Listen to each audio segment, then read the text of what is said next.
nós estamos aqui no capítulo 1 agora da aula da unidade 2. Onde está a unidade 2 aí? Página. Página 55? Então na página 55 nós vamos estudar o capítulo 1, Razões para a Defesa das Sagradas Escrituras. Agora, o que aquele rapaz falou, ele não falou que a Bíblia era... Nós vamos ver quais são as razões, quais as defesas que nós temos, que a Sagrada Escritura é a palavra de Deus. Vamos ver quais são. A inerrante palavra de Deus. Inerrante, infalível, imutável. Como convencer os incrédulos? Como um camarada desse aí, certo?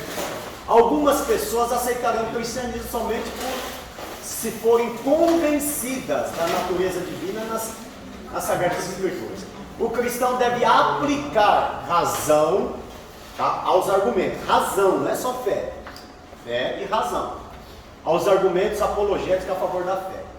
Cristo condena o pecado que altera a razão do homem, obstruindo os ensinamentos bíblicos, mas não condena o estudo analítico da palavra de Deus, nem o uso da razão. Os crentes precisam responder inteligentemente. Quando você não tem inteligência, você grita. Pode observar, a pessoa quando está discutindo com o outro e ele não tem inteligência, ele começa a apelar. Já viu? É.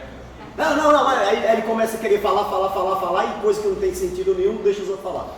Com medo que o outro fala. Então os crentes precisam responder inteligentemente as perguntas feitas por pessoas. E uma das formas de você interrogar uma pessoa, irmão, quando você for discutir com ele chega, começa a fazer pergunta, para ver o que ele vai responder, para saber o que ele está pensando a respeito daquele assunto, né? E aí, dependendo das perguntas, se for uma pergunta inteligente, ele não vai saber responder. Vamos lá. Feita por pessoas honestas, que sinceramente desejam saber a verdade. Por exemplo, quando eu fui falar com o Testemunho de Jeová, eu perguntei para ele: você sabe quem fundou a Testemunho de Jeová? Ele não sabia, era Testemunho de Jeová, ele não sabia nem o nome do fundador. Você sabe no ano de que igreja ele era antes de ser Testemunho de Jeová? Você sabe o ano que ele nasceu? Não. Sabe o ano que ele morreu? Não. Eu fui falando e foi falar: ele foi em ano tal, ele viveu tal, ele era tal. Você sabe? Ele não sabia nada.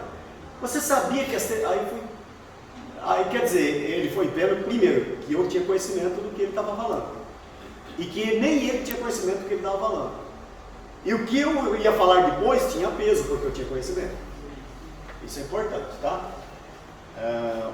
Vamos, perguntas feitas de pessoas honestas, né? Porque tem pessoas que vão fazer perguntas honestas, sinceras e desejam saber a verdade. Nós temos que estar aptos para responder. Como refutar os céticos? O que é cético mesmo? Aquele que não acredita em nada. Não acredita em nada. Que acredita em tudo. O cristão deve defender sua crença diante dos céticos, dos críticos, que querem destruir a religião cristã. Aquele camarada, para mim, é um cético. Tá? Os céticos apresentam fortes e astutas críticas contra a fé cristã e a Bíblia Sagrada, acusando o cristianismo de ser uma religião anti-intelectual. E muitas vezes eles têm razão, porque muitos crentes não têm conhecimento nenhum de Bíblia. Sim ou não? Sim. Não conhece nada de Bíblia. E quando quer defender, defende de maneira toda, só envergonha o Evangelho. Deus nos manda defender a fé cristã e a Bíblia. Estamos preparados intelectualmente e espiritualmente para responder aos céticos. Se não fizermos, os críticos argumentarão que não possuímos base racional para defender o cristianismo.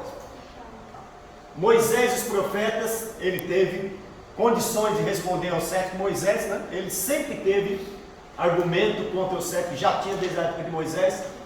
Na época de Jesus tinha também ou não? Sim. Jesus falou com autoridade. Sim. O que na raiz grega significa lógica, né? Toda pergunta que eles faziam, muitas delas eram perguntas capciosas, Jesus soube responder. É lícito dar tributo a César, pagar tributo a César? Querendo que Jesus falasse que não, para dizer que estava sendo contra o governo romano. Ele falou: o que tem na moeda? A cara de quem? De César. Então dá a César, que é de César. Quando queriam pegar ele, né, que ele falasse uma coisa contra, ele jogava contra ele e falava: só não sei responder, também não responda de vocês então. Então Jesus ele sempre tinha uma resposta para ele. E não é lindo quando você conversa com alguém que tem quem tem intelecto, não é legal? É. Você não gosta de ficar perto de uma pessoa, puxa, aquele camarada é inteligente, viu? Você até pensa no nome dele, olha, estou com uma dúvida, eu acho que vou perguntar para fulano. Não é? Eu vou perguntar para o Edmur, porque o Edmur sabe. Se eu perguntar isso para ele, ele vai saber responder para mim. Não é? A igreja atual precisa defender com excelências na argumentação as escrituras sagradas, das falsas doutrinas e mentiras levantadas contra a Bíblia. É inaceitável que a igreja de Jesus, que possui os puros e verdadeiros preceitos da palavra de Deus, cale-se nesse momento da história. A gente não pode se calar. Não pode. Dentro da igreja nós temos que defender a nossa fé, nas redes sociais, no seu trabalho, aonde você estiver, defenda a sua fé. Não na hora do trabalho, no intervalo. O silêncio da igreja tem provocado derrotas imensas dos valores do reino de Deus. Sim ou não? Sim. Os preceitos bíblicos demarcam os limites ético-morais claros do ser humano. Principais opositores das Sagradas Escrituras. Quem são? Vamos ver aí os inimigos das Sagradas Escrituras, da Sagrada Doutrina. Os 7, que afirmam que não há provas que confirmem a criação do universo, de Deus, do ser supremo. Os agnósticos, tudo para eles é Deus, Deus nasceu, o ser superior não existe, tá? E assim por diante. Os ateus, como nós vimos aí, não acreditam absolutamente na existência de Deus, qualquer divindade. Rejeitam completamente a Bíblia e todo o cristianismo, zombando da fé dos cristãos e do raciocínio humano. O seu raciocínio humano é o seu Deus. Panteísta, o que quer dizer panteão? Panteísta acreditam num monte de Deus, né? Um monte de Deus, são panteístas.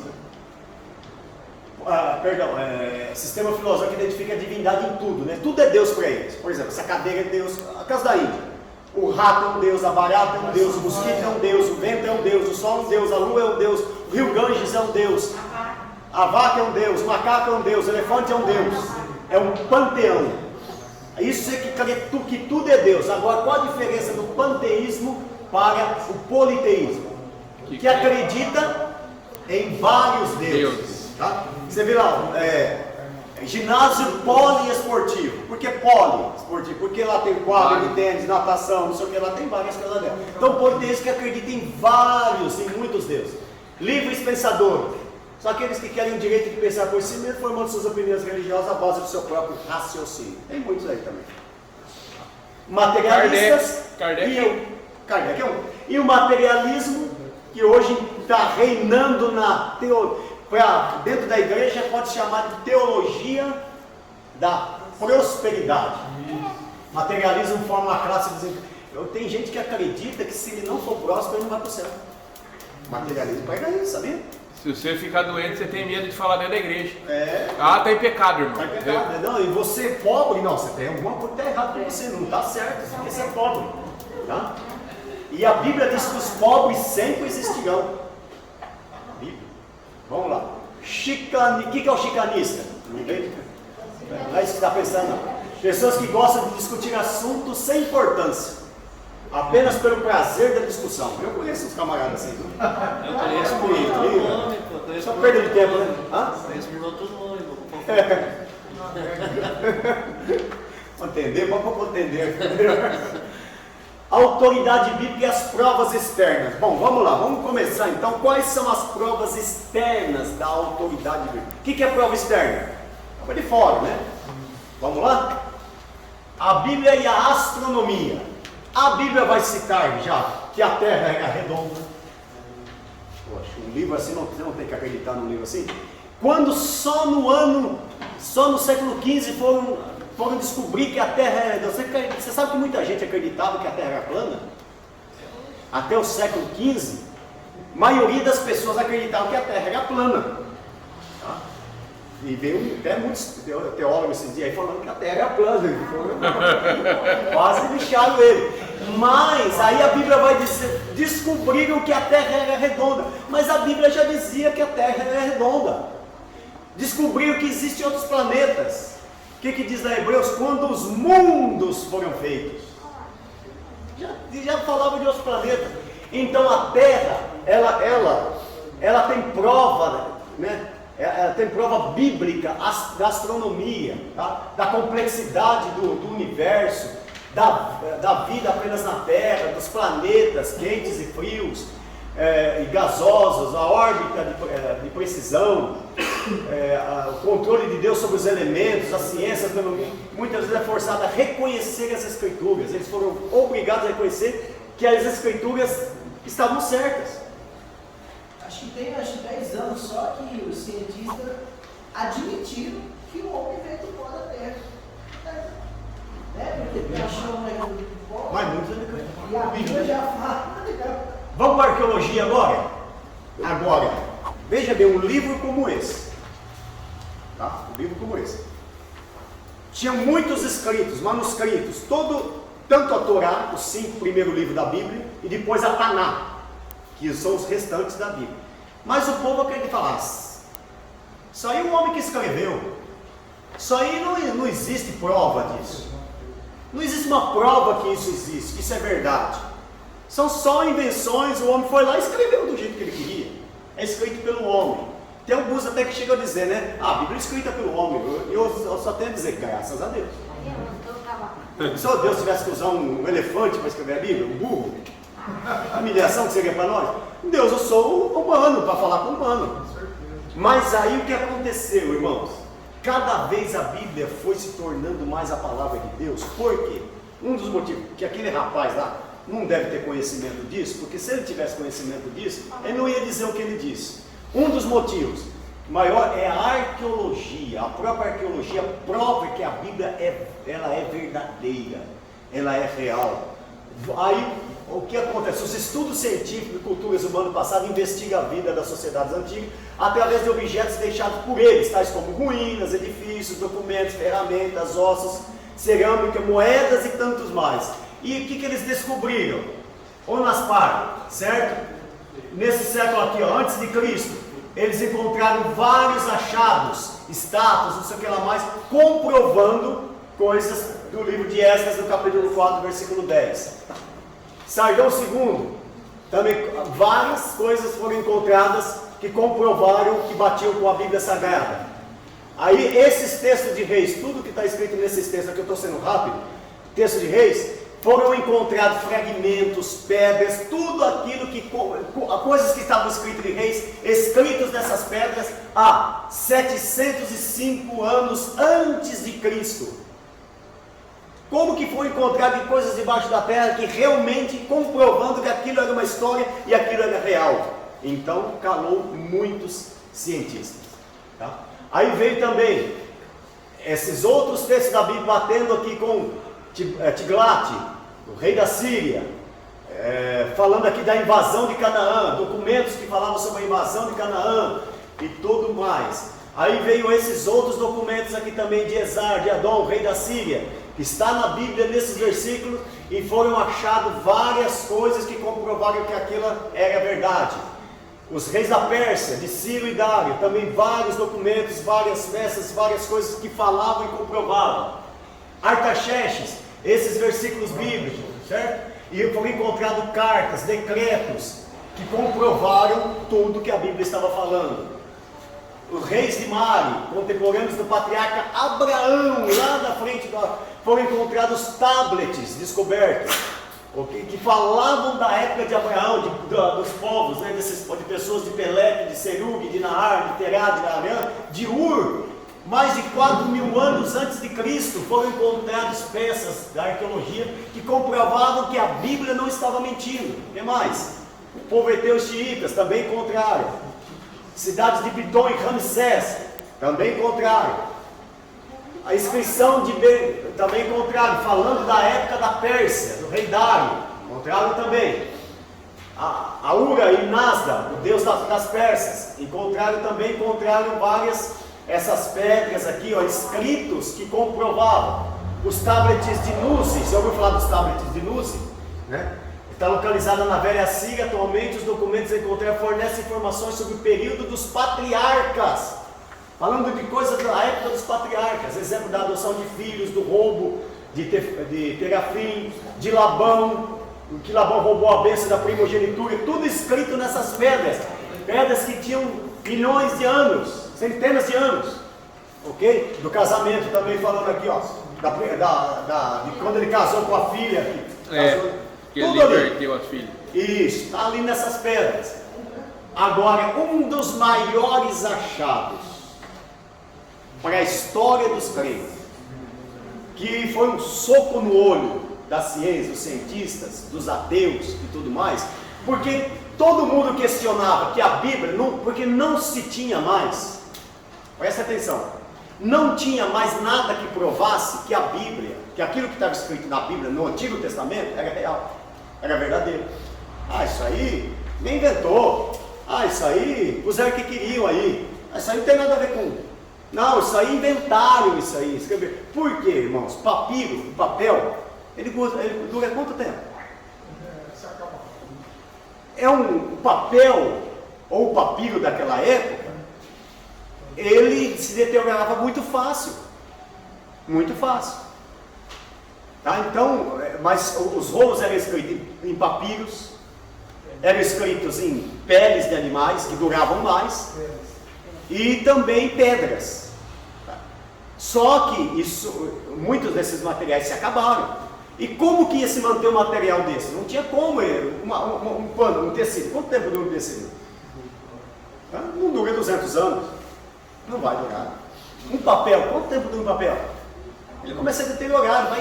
Imagina 5 mil anos, 4 mil anos. Aí com isso o povo começou a dizer: a Bíblia é mentirosa, a Bíblia é mentira, é mentira, é mentira, é mentira, até que encontraram os pergaminhos do Mar Morto. O que é o pergaminho do Mar Morto? Foram encontrados espalhados em 11 cavernas. Ali, o Mar Morto, perto do Mar Morto, tem um lugar chamado Qumran. Qumran, aonde vivia o povo essênico. Na época de Jesus, o povo essênico, o que eles faziam? Eles se distanciavam, ele era um povo separado, isolado. Muitos acreditam que João Batista era essênico. Era um povo que se separou, se isolou, porque acreditavam que eles tinham se corrompido e viveram isoladamente. E ali, eles tinham partes da Bíblia e escreveram a Bíblia que eles tinham. Tá. Foram encontrados espalhados em 11 cavernas, cerca de quantos pergaminhos? E 11 papiros, escrito entre 200 anos antes de Cristo, a 68 antes de Cristo, com exceção do livro, só não foi encontrado o livro de Esther e o livro de Neemias. Fora esse, encontraram partes de todo o Antigo Testamento. Foram aqui 950 pergaminhos. Foi o maior achado histórico, tá? Com exceção do livro de Neemias e Esther, foram encontradas partes de toda a Bíblia, além dos livros apócrifos, textos que explicavam o modo da vida daqueles que viviam ali. O livro de Isaías, por exemplo, foi encontrado praticamente inteiro, num rolo de 7 metros de comprimento. E do jeito que estava escrito no livro de Isaías que ele tinha, estava escrito nos pergaminhos do Mar Morto. Como contestar que aquilo que estava escrito agora era mentira? Contra fatos não há argumento. Contra fatos não existem argumentos, tá? Aí viram que aquilo que estava escrito no livro de Isaías estava praticamente igual. Tinha 5% de diferença. Esqueceram de avisar uma parte disso aí, ó. Esqueceram de avisar para ele, alguém não falou para ele. Então, está lá, ele existe, foi escrito, é real. E aí acontece o que? Mas isso é só um livro também. Mas e os fatos históricos que foram acontecendo, que os arqueólogos começaram a descobrir, que nós passamos aí atrás, comprovando que aqueles fatos eram todos reais, tá? Esses são são algumas partes dos pergaminhos que foram encontrados. Eles estão, uma parte deles, nem todos, porque é muito pergaminho, mas alguns deles estão lá no museu em Jerusalém. Você vai encontrar alguns desses pergaminhos, inclusive esse, no museu em Jerusalém, que estão expostos lá, tá? Aí mais alguns deles, quase que praticamente intactos, irmãos. Intacto. Porque estavam conservados dentro de vasos de barro. Foram alguns pastores que encontraram dentro dessas cavernas. Nas cavernas de Qumran, onde os manuscritos do Mar Morto foi encontrado. Nesse local aqui, tá vendo essas cavernas aqui, ó? Isso fica perto do Mar Morto, perto da Cisjordânia já, né? Pergaminhos do Mar Morto. Durante quase 2000 anos existiu na região de Qumran um assentamento essênico. formado basicamente por uma comunidade de homens que esperava a chegada do Messias. Foi justamente nesse lugar e só foi encontrado em 1947, maior achado do século. Um grupo de pastores encontrou vários vasos de barro que continham os rolos e fragmentos de pergaminhos, que foi uma das maiores descobertas arqueológicas do século XX, os manuscritos do Mar Morto. Aí você pode falar, aquele rapaz falou assim, não existe mais a Bíblia. Tem razão. Ué, é algo natural, o papel dura quanto? Hã? Agora, pelo fato de não existir o papel, a Bíblia é mentirosa? Não. Hã? Só porque encontraram no Egito, como que o cristão ia ter parte da Bíblia se eram perseguidos e mortos? Era natural que foram desaparecendo os papéis, o que tinha era muito bem escondido e foram acabando aquele, fazendo outros. Que falta de naturalidade que há nisso. Agora, nem esse ateu aí, ele pode dizer que Jesus não existiu? Pergunta para ele se ele vai acreditar que Jesus existiu ou não. Nenhum ateu é capaz de acreditar que Jesus não existiu. Sabe por quê? Porque foram dando testemunho durante séculos e séculos que ele existiu. E nem Maomé. Quem aqui pode dizer que Maomé não existiu? Por mais que você não acredite em Maomé, você vai dizer que ele não existiu? Lógico, a história diz que ele existiu. Agora, quem pode dizer que Jesus não ressuscitou Lázaro? Está lá nos anais da história. E uma das grandes tapas para eles também foi Flávio José, um historiador que viveu 70 anos depois de Cristo, não era cristão, era judeu sim, mas se vestiu de romano para não morrer. Eu vou morrer? Não, então eu vou ser romano. O que eu faço aí? Não, eu sou historiador, pode escrever a história de escreve a história de judeu, mas você é romano? Sou romano. Adora aí, o que tem que adorar? Adora aí, adora. Mas Flávio José foi um grande historiador. E não é incontestável que os escritos de Flávio José não sejam verdadeiros. E ele fala de Jesus, ele fala da ressurreição, ele fala dos apóstolos, ele fala de tudo o que aconteceu. Leia a história do Flávio José. Então, porque não tem um pedaço de papel, a Bíblia não é real? E o que fazer com os achados arqueológicos? E fazer com os achados históricos? E que fazer com os patristas? E todos aqueles. Então dizer que Paulo não existiu é a mesma coisa que dizer que por exemplo, Tertuliano não existiu, que Domiciano não existiu, que Nero não existiu. Aqui João Batista, ele mesmo disse que os apóstolos são reais, que Jesus era real. Então, a Bíblia continua sendo a Bíblia. Agora, a nossa fé, ela chega a acrescentar ainda mais. Isso são provas externas. A prova interna diz assim, que toda a Sagrada Escritura é divinamente inspirada por Deus, para redarguir, para ensinar, para corrigir. Então, meus queridos irmãos, há sim muitas evidências e provas que a Bíblia é a Bíblia. Tentaram acabar com a Bíblia e nunca conseguiram acabar com a Bíblia. E a própria Bíblia revela a própria Bíblia. As profecias, como foi dito aqui, se cumpriram na íntegra, todas elas. Se alguma profecia bíblica tivesse falhado, esse ateu já tinha falado, e muitos ateus já teriam falado, e muitos budistas, e muitos deles já teriam contestado, mas nenhuma palavra de Deus caiu por terra. Nenhuma. E as que se cumpriram, e muitas delas estão se cumprindo nos nossos dias. Agora. Eu não sei o nome, mas o maior ateu que já existiu, ele é cristão hoje. O nome dele, eu esqueci o nome. E muitos deles, quando caiu aquele avião da TAM, abriram a caixa preta do avião, o penúltimo avião que caiu. Um ateísta que dava aula nas universidades falando dessa forma que esses rapazes, esse homem falam, falando que Deus não existia. Sabe qual foi a primeira palavra que se ouviu? Ai meu Deus! Sabe quem disse? Ele. Esse ateu. Tá vendo? E todo ser humano dentro dele, ele tem a essência de Deus. A essência de Deus. Nossa. Eu tocava a barbearia da rodovia ali, né? Um caminhoneiro esses tempos atrás entrou ali e começou a relatar assim, desabafar algo ali dentro rapidamente. E aí ele falou que estava com problema na visão e era de noite, ele não ia conseguir descer para São Paulo. E que ele estava usando um óculos lá, quadriculado, tal. Aí eu peguei, senti uma compaixão por aquele homem assim. Eu tinha o óleo da unção, já peguei, nem pedi permissão, nada. Fui lá e orei por ele. Falei, meu irmão, pode descer que eu creio que você está curado. Ele falou, então, eu sou ateu. Eu falei, você não é ateu nem aqui, nem na China. Eu falei, você é um homem cheio de Espírito de Deus. O cara começou a chorar, cara. Aí o que aconteceu? Ele desceu, deu testemunho que ele conseguiu descer, chegar em São Paulo. E depois ele ia fazer uma outra cirurgia corrigindo isso aí. E ele foi lá na barbearia pedir para mim orar. E ele fala que é ateu. Os ateus que nós falamos na outra aula aqui creem na teoria da evolução, né? Ateu. O ateu fala que crê na teoria da evolução, que o homem era um velho macaco e foi evoluindo, não é? Um homo sapiens. A própria ciência declarou que não tem como, né? Não tem cromossomilmente lá, não tem como. E que eu disse na outra aula, todo ser humano não se achou até hoje alguém que tem a mesma impressão digital, igual ao outro. Você sabia disso? Que não existe ninguém no mundo com a mesma impressão digital? Todas são diferentes e todos os macacos têm a mesma impressão digital.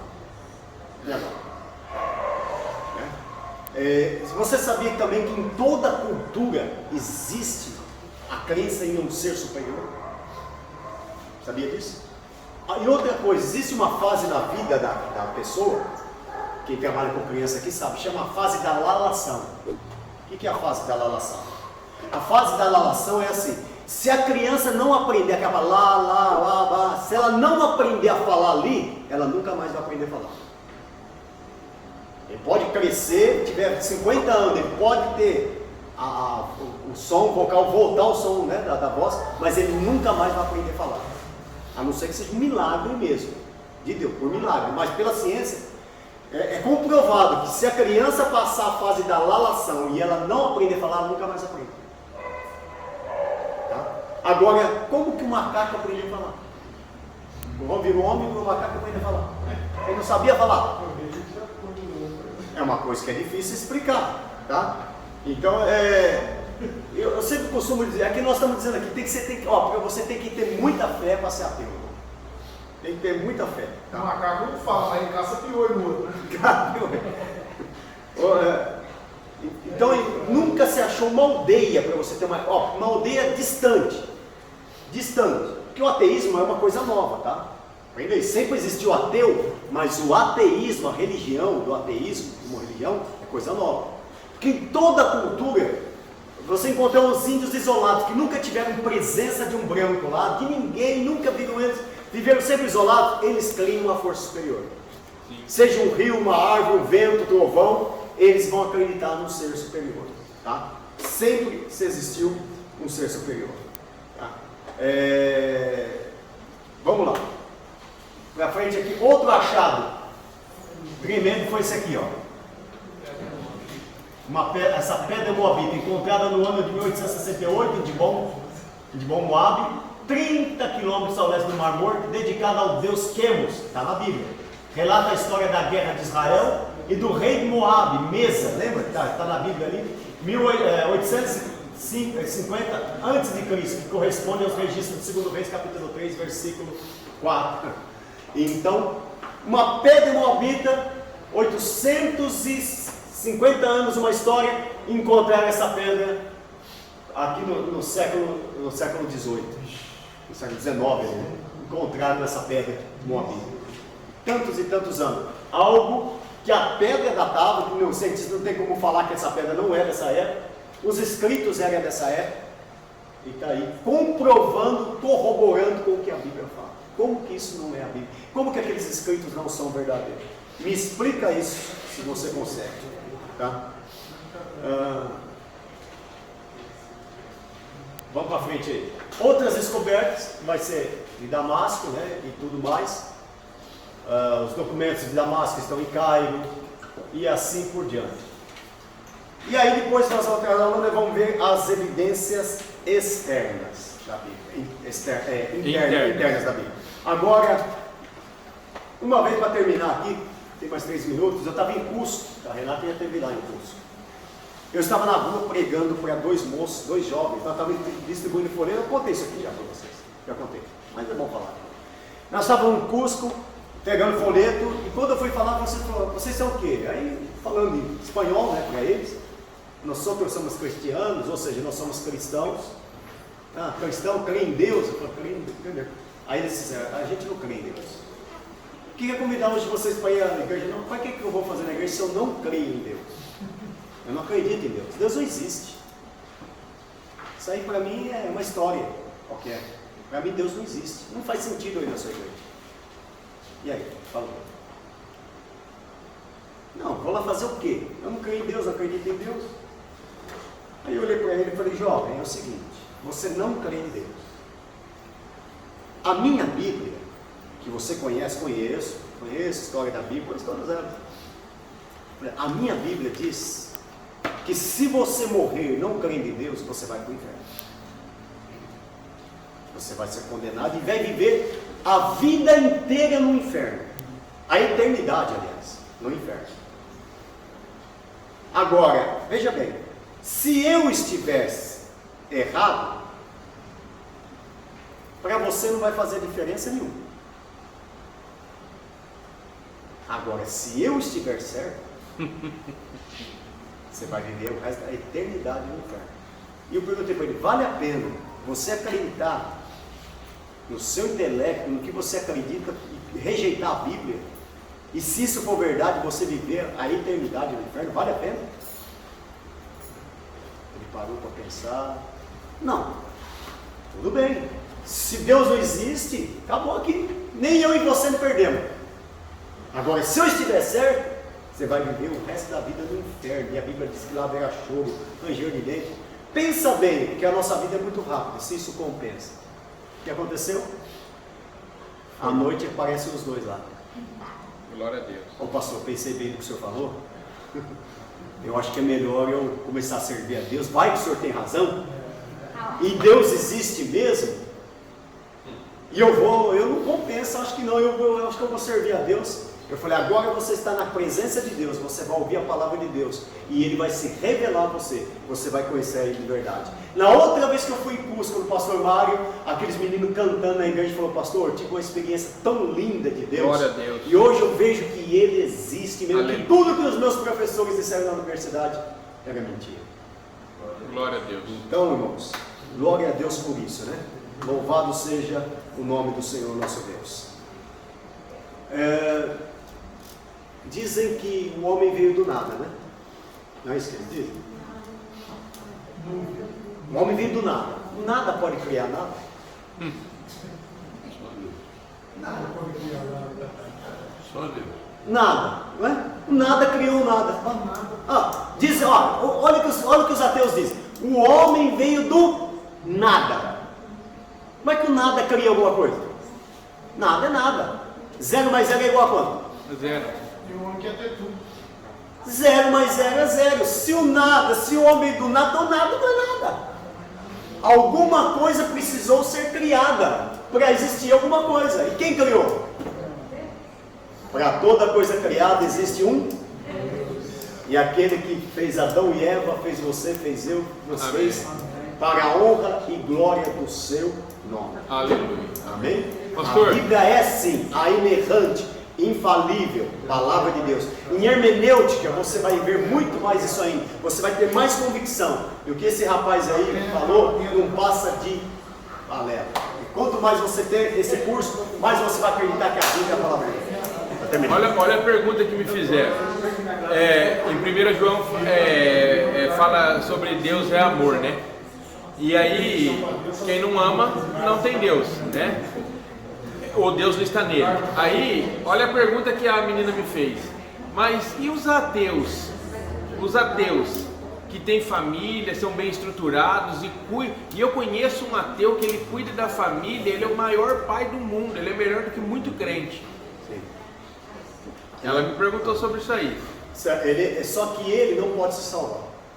Por mais que ele seja bom, ele pode se salvar. Qualquer ser humano, por mais bom que ele seja, ele pode se salvar? Nenhum. Quem aqui tem poder para se salvar? Ninguém. Ninguém tem Foi poder. o que eu falei Ele mesmo. pode ser bonzinho, a Bíblia fala que ninguém vai ao Pai senão por Jesus. Não Então, adianta. mas ela quis questionar o amor, né? Salvação, Mas só Jesus nesse caso é algo instintivo, natural, de que como ele tem ausência na mente dele do Pai superior, ele se cobra em ser aquele Deus para aquela família. Não sei se eu estou certo ou estou errado. Ninguém pode ser salvo por suas obras. É. Cornélio tinha obra, não tinha? A Bíblia é clara nisso. Cornélio era um homem bom, dava esmola. O Cornélio era isso aí que você estava falando aí. O homem era bonzinho, o homem, mesmo sendo centurião, ajudava todo mundo. Aí falou: Cornélio, é o seguinte, você pode ser bom, pode ser o que for, mas se você não aceitar Jesus, você vai para o inferno, é a mesma coisa. Só isso não é suficiente, não. Porque o único que pode salvar chama-se Jesus Cristo. Ninguém vai ao Pai senão Por mim. por Ele. Ninguém.